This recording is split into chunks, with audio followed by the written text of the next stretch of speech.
Gumawa ng mabuti upang luwalhatiin ang Diyos, hindi ang sarili.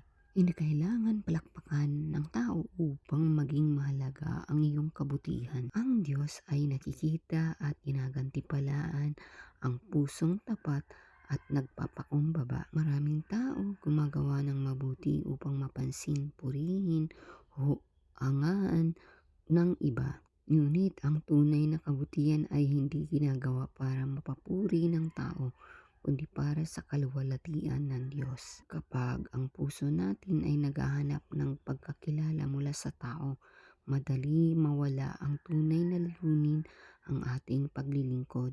Ngunit kapag ginagawa natin ang kabutihan ay tahimik at bukal sa puso, ipinapakita natin na ang Diyos ang ating nais maparangalan at hindi ang ating sarili.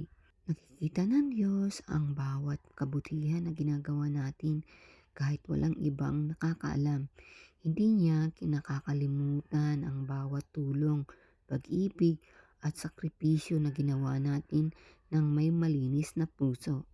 Kaya hindi natin kailangan ipagsigawan ang ating mabubuting gawa sapagkat ang pinakamahalagang nakakita ay ang Diyos mismo. Tara, manalangin.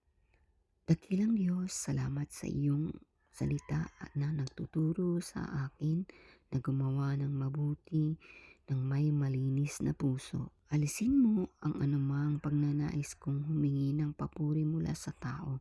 Turuan mo akong maglingkod ng may kababaang loob at gawin ang lahat ng para sa iyong kaluwalhatian. Sa pangalan ni Jesus, Amen.